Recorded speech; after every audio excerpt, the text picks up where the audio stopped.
बिस्मिल्लाहिर्रहमानिर्रहीम। तो आज हम स्टार्ट करने लगे हैं डिजिटल कन्वोल्यूटेड ट्यूब्यूल। ठीक है, ये नेफ्रॉन ट्रांसपोर्ट फिजियोलॉजी का पार्ट 3 है। पीछे में हम pin thick descending ascending PCT को स्टडी कर रहे हैं। तो स्टार्ट करते हैं डीसीटी को। ठीक है, सबसे पहले हम क्या बनाते हैं, डीसीटी का सेल बना लेते हैं। ये क्या है, हमारा डीसीटी का सेल। इस साइड पे हमारा क्या था, एपिकल, और दूसरी साइड पे हमारी क्या है, वैजो लेटरल साइड, यानी ब्लड वाली साइड है। ठीक है, अब सबसे पहले क्या होता है, मैंने आपको पढ़ाया था हमारा एक पीटीएच हार्मोन होता है। कौन सा हार्मोन, पीटीएच, पैराथायरॉयड हार्मोन।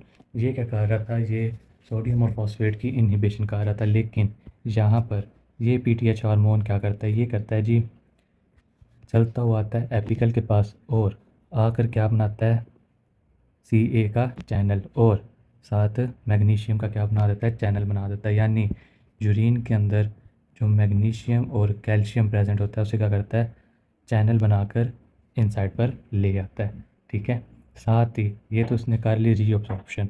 साथ क्या करता है ये, अगर पीटीएच हार्मोन क्या हो, नॉर्मल हो, क्या हो, नॉर्मल हो, तो जो मैग्नीशियम है उसकी क्या होती है, रीअब्जॉर्प्शन। रीअब्जॉर्प्शन क्या होती है, नॉर्मल होती है। लेकिन अगर पीटीएच हार्मोन क्या हो जाए, ज़्यादा हो जाए, तो मैग्नीशियम क्या होता है, कम होती है, उसकी रीअब्जॉर्प्शन क्या होती है, कम होती है। ठीक है, फिर यहाँ पर हमारी एपिकल क्या बनाती है, एक जिस ट्रांसपोर्टर बनाती है जिसे हम कहते हैं सोडियम क्लोराइड को ट्रांसपोर्टर। ये को ट्रांसपोर्टर क्या करता है, सोडियम को और क्लोराइड को सेल के अंदर लेके जाता है। ठीक है, और यहाँ से ये जो कैल्शियम होते हैं वो क्या करते हैं, एक और ट्रांसपोर्टर बनाते हैं इधर हमारी वैजो लेटरल वाली साइड पर। ठीक है, ये वैजो लेटरल वाली साइड पे कैल्शियम क्या बनाता है, एक ट्रांसपोर्टर बनाता है जो कैल्शियम को बाहर लेके जाता है और साथ साथ सोडियम को अंदर लेके आता है। तो इसे हम कहते हैं सोडियम कैल्शियम को ट्रांसपोर्टर। इसके अंदर दो ट्रांसपोर्टर हैं, एक सोडियम और क्लोराइड का है और एक सोडियम और कैल्शियम का को ट्रांसपोर्टर है। ठीक है, पहला स्टेप क्या था कि पीटीएच हार्मोन अटैच हुआ, उसने क्या किया, कैल्शियम का और मैग्नीशियम का चैनल बनाया। अगेन मैं काउंटिंग लिख रहा हूँ ताकि आपको समझ आए। ठीक है, इस कैल्शियम के चैनल ने क्या किया, रीअब्जॉर्प्शन करने के लिए एक ट्रांसपोर्टर बनाया। जैसे ही कैल्शियम बाहर गया, उस ट्रांसपोर्टर ने क्या किया, सोडियम को अंदर ले आया। फिर हमारी एपिकल मेम्ब्रेन ने भी ट्रांसपोर्टर बनाया, उसने क्या किया, सोडियम को और क्लोराइड को क्या किया, अंदर फेंक दिया। ये तो हो गए इसके 5 स्टेप। अब हमारी वैजोलेटरल पर जो एटीपी होती है, एटीपी होती है वो एक ट्रांसपोर्टर बनाती है। उससे क्या होता है, अब अंदर यहाँ से भी सोडियम आ गया, यहाँ से भी सोडियम आ गया, तो वो क्या करता है, सोडियम को रिमूव करता है, यानी ब्लड के अंदर फेंकता है, और पोटेशियम को ब्लड से अंदर ले आता है। ठीक है, ये था हमारा 6वां स्टेप। अब आपने क्या करना है, सबसे पहले याद रखना है कि हमारा पीटीएच जो हार्मोन था उसने क्या किया, आके अटैच हुआ और हमारे कैल्शियम और मैग्नीशियम का चैनल बना दिया। जैसे ही हमारा कैल्शियम अंदर आया सेल के अंदर, उसने एक चैनल बनाया और रीअब्जॉर्प्शन के लिए बाहर चला गया डीसीटी के अंदर। जब वो बाहर गया तो उसने क्या किया, सोडियम को अंदर फेंक दिया। फिर हमारी एपिकल वाली साइड पे एक ट्रांसपोर्टर बना, उससे सोडियम और क्लोराइड अंदर आए। यहाँ पे सोडियम और ये सोडियम सेल के अंदर ज़्यादा हो गया, तो हमारे एटीपी ने क्या किया, उसकी कंजप्शन के लिए उसको अपनी तरफ ब्लड के अंदर फेंकने के लिए उसने एक ट्रांसपोर्टर बनाया और सोडियम को बाहर मूव कर दिया। और जब सोडियम बाहर गया तो क्या आ गया, पोटेशियम अंदर आ गया। एक और चीज़ याद रखनी है, जो हमारा पीटीएच था अगर वो क्या हो, नॉर्मल हो, तो मैग्नीशियम की जो रीअब्जॉर्प्शन होती है वो क्या होती है, नॉर्मल होती है। अगर जो पीटीएच है हार्मोन है वो क्या हो जाए, हमारा ज़्यादा हो जाए, तो मैग्नीशियम की रीअब्जॉर्प्शन क्या होती है, कम होती है। ये काउंटिंग से आपको ईजी हो जाएगा समझने के लिए। फिर इस ट्रांसपोर्टर का एक इशू आ जाता है, वो क्या है कि अगर हम क्या दे दें, थायजाइड डायूरेटिक्स दे दें। पिछली वीडियो में हमने क्या दिया था, यहाँ पर लूप डायूरेटिक्स। अगर हम यहाँ पे थायजाइड डायूरेटिक दे दें तो वो क्या करेगा, इसे इनहिबिट कर देगा, यानी इस ट्रांसपोर्टर को वो क्या कर देगा, इनहिबिट कर देगा। अब जब इसकी क्या होगी, इनहिबिशन होगी, इसकी क्या होगी, इनहिबिशन होगी, तो जो सोडियम है और क्लोराइड है वो अंदर नहीं जा पाएगा। सोडियम ने क्या करना है, रीअब्जॉर्ब होना है किसके अंदर, ब्लड के अंदर। तो उसके लिए वो इस ट्रांसपोर्टर की क्या कर देगा, एक्टिविटी को तेज़ कर देगा। ठीक है, यानी ये इनहिबिट हुआ, उसने क्या किया, इनहिबिशन होने के बाद जो हमारा सोडियम और कैल्शियम का जो था ट्रांसपोर्टर, उसकी क्या कर दी, एक्टिविटी को तेज़ कर दिया। ठीक है, अब जैसे ही इस सेल के अंदर सोडियम की डेफिशिएंसी को पूरा करने के लिए ये जो को ट्रांसपोर्टर था वो ज़्यादा हुआ, तो कैल्शियम की जो रीअब्जॉर्प्शन थी, यानी सोडियम यहाँ से ज़्यादा अंदर आने लग गया। आपको ऐसे नहीं, हाँ, ये सोडियम यहाँ से ज़्यादा अंदर आने लग गया। अब यहाँ पे जो ये कैल्शियम आ रहा था वो क्या हो गया, ज़्यादा से ज़्यादा रिमूव होने लग गया, क्योंकि ये कैल्शियम ने अपने लिए ट्रांसपोर्टर बनाया था ब्लड के अंदर जाने के लिए। लेकिन सोडियम जैसे ही ज़्यादा अंदर आएगा, यानी सोडियम सेल के अंदर ज़्यादा आएगा, तो ब्लड के अंदर क्या होगी, रीअब्जॉर्प्शन होगी।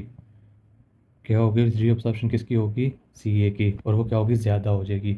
ठीक है, अब जब पर्सन के अंदर रीअब्जॉर्प्शन कैल्शियम की ब्लड के अंदर ज़्यादा हो जाए तो उससे क्या हो जाता है, उससे हो जाता है हाइपो, वो पर्सन क्या हो जाता है, हाइपोकैल्सीमिया हो जाता है उस पेशेंट को। ठीक है, उस पेशेंट को क्या हो जाएगा, हाइपोकैल्सीमिया। अब हमारी किडनी क्या कर रही है, किडनी क्या कर रही है, यूरिन बनाती है। ठीक है, लेकिन जब वो यूरिन बनाएगी तो वो इस कैल्सीमिया को क्या करेगी, रिमूव करेगी। ठीक है, यानी कैल्शियम की रिमूवल करेगी। ठीक है, क्योंकि उसने अपना बैलेंस मेंटेन करना है, इसकी वजह से जो हाइपोकैल्सीमिया होता है उसको किडनी क्या कर देती है, रिमूव कर देती है, किसके थ्रू, यूरिन के थ्रू। ठीक है, आपने ये बात याद रखनी है। इजी सी बात है कि फर्स्ट क्या हुआ, पीटीएच, ये जो दोनों चैनल्स हैं इन्हें कौन कंट्रोल कर रहा है, हमारा पीटीएच क्या कर रहा है, कंट्रोल कर रहा है। कैल्शियम और मैग्नीशियम अंदर आए, कैल्शियम ने क्या किया, ये एक ट्रांसपोर्टर बनाया, कैल्शियम बाहर चला गया, जब वो बाहर गया तो उसने सोडियम को अंदर फेंक दिया। अब हमारे एपिकल मेम्ब्रेन पे ये ट्रांसपोर्टर बना, इसने क्या किया, सोडियम और क्लोराइड को अंदर फेंका। अंदर वाली साइड पे क्या हो गया, सोडियम ज़्यादा हो गया, उसने क्या किया, एटीपी ने ब्लड के अंदर खींच लिया और पोटेशियम को अंदर भेज दिया ब्लड सेल के अंदर। अब अगर आप पेशेंट को क्या दे दें, पर्सन को थायराइड डायूरेटिक्स दे दें, तो वो क्या कर देगा, इनहिबिशन कर देगा, किसकी, सोडियम और कैल्शियम की क्या कर देगा, इनहिबिशन कर देगा। जब सोडियम की क्या होगी, इनहिबिशन होगी, तो सेल के अंदर क्या होगा, सेल के अंदर क्या होगा, सोडियम की डेफिशिएंसी हो जाएगी। जैसे इसकी डेफिशिएंसी होगी तो इस ट्रांसपोर्टर को, सोडियम कैल्शियम ट्रांसपोर्टर को क्या कर देगा, उसका जो वर्कलोड होगा उसे क्या कर देगा, ज़्यादा कर देगा, वर्कलोड जो होगा उसका वो इंक्रीज़ होगा। जैसे ही वर्कलोड इंक्रीज़ होगा तो सेल के अंदर क्या होगा, सेल के अंदर क्या हो जाएगा, सोडियम आना शुरू हो जाएगा। लेकिन सेल से जो कैल्शियम होगा वो क्या होने लग जाएगा, रिमूव होने लग जाएगा। किसके अंदर रिमूव होगा, ब्लड के अंदर रिमूव होगा। अब ब्लड के अंदर जब रिमूव होगा तो जो पर्सन होगा वो क्या हो जाएगा, हाइपोकैल्सीमिया का पर्सन हो जाएगा, यानी उस पेशेंट को क्या हो जाएगा, हाइपोकैल्सीमिया। अब हमारी जो किडनी होगी वो क्या करेगी, मेंटेन करेगी, क्या करेगी, मेंटेन करेगी किसको, बॉडी फ्लूइड को। तो वो मेंटेन करते हुए क्या करेगी, यूरिन के थ्रू कैल्शियम को क्या कर देगी, रिमूव कर देगी। ठीक है, ये थी डीसीटी। अब थ्योरी देख लेते हैं कि बुक क्या एक्सप्लेन कर रही है। बुक शॉर्ट पॉइंट्स आपको बता देता हूँ। सोडियम, क्लोराइड, कैल्शियम, ये सारा क्या हो रहा है, रीअब्सॉर्ब हो रहा है। आपको डायग्राम में बहुत अच्छे तरीके से ये चीज़ें मैंने पढ़ाई हैं। फिर इम्परमिएबल है, किसके, वाटर के। ठीक है, अब जब ये इम्परमिएबल है तो मैं आपको दिखाता हूँ डायग्राम के थ्रू। फॉर एग्ज़ाम्पल ये ले लें, एक गिलास ले लें, इसके अंदर क्या है, ये क्या है, साल्ट है। ठीक है, यानी आप कोई भी सल्यूट्स ले लें, साल्ट इसलिए ताकि आपको इजीली समझ आ जाए। फिर ये क्या है, आपका वाटर है। अगर आप क्या करें, इन साल्ट्स को क्या कर दें, रिमूव कर दें, यानी ये आ गए आपके साल्ट्स, फॉर एग्ज़ाम्पल सल्यूट्स आ गए। अब पीछे जो ये ग्लास बने बचेगा उसके अंदर क्या रह गया, हमारा वाटर।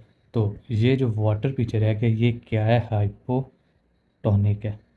ठीक है, अब जैसे ही हमारा वाटर मूव नहीं होगा, इम्परमिएबल होगा, तो जो यूरिन होगी, यूरिन से क्या हो जाएगा, सोल्यूट्स जो होगा वो अलग हो जाएगा, यानी कोलेक्ट हो जाएंगे।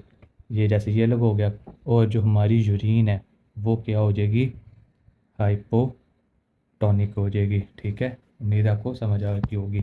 ये सारा क्या था, हमारा डीसीटी और उसकी ये डायग्राम, जो नंबरिंग मैंने लिखी है आपको इजीली समझ आ जाएगा क्या क्या हो रहा था एक्चुअली।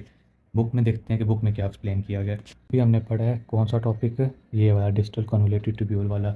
इसके अंदर सबसे पहला काम क्या था, पीटीएच का। पीटीएच ने क्या किया, ये दोनों चैनल्स बनाए। इसने क्या किया, इधर को ट्रांसपोर्टर लगाया, सोडियम अंदर आया, एपिकल मेम्ब्रेन ने भी को ट्रांसपोर्टर लगाया। अब सोडियम क्या हो गया, ज़्यादा हो गया, इसने क्या किया, इसको रिमूव किया, यानी पांचवा काम हमारा हो गया रिमूवल का। पोटेशियम अंदर आ गया। अब ये तो हो गया सारा फंक्शन। जो यहाँ पे क्लोराइड आया था उसने क्या किया, डिफ्यूजन कर दी, डायरेक्ट डिफ्यूजन कर दी किसके अंदर, ब्लड के अंदर। जैसे पीछे मैंने आपको बताया था जो हमारी क्या थी, ये था जो हमारा पोटेशियम और क्लोराइड था, इसने क्या किया, डायरेक्टली डिफ्यूजन की है, ठीक है। वैसे ही इधर इधर किसने की है, क्लोराइड ने डायरेक्ट डिफ्यूजन कर दिया। फिर अगर आपने पेशेंट को क्या दे दिया, थायजाइड डायूरेटिक्स दे दिए हैं, तो थायजाइड डायूरेटिक्स कौन कौन से होते हैं, ये वाले होते हैं, ठीक है। लोजोल हो गए, इंडाप्रोमाडेल, ये सारे लिखे हुए हैं मैंने, आप भी लिख सकते हैं अपनी बुक में। ये ब्रांड नेम्स हैं और ये क्या है, फार्मूलाज हैं उनके, ठीक है। थैलीटोन, हाइड्रोडाइल्यूट, लोजाल, इस तरह के ना।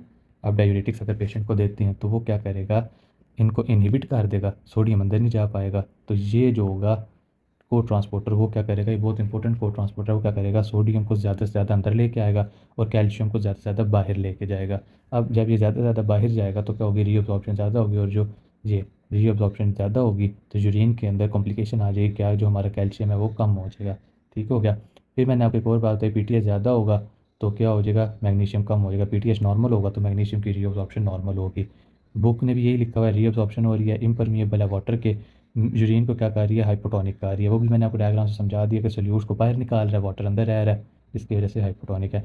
पीटीएच क्या कर रहा है, एक्सचेंज कर रहा है किसी ये चैनल बना के। CO2 क्या हो रही है, रीअब्जॉर्प्शन हो रही है।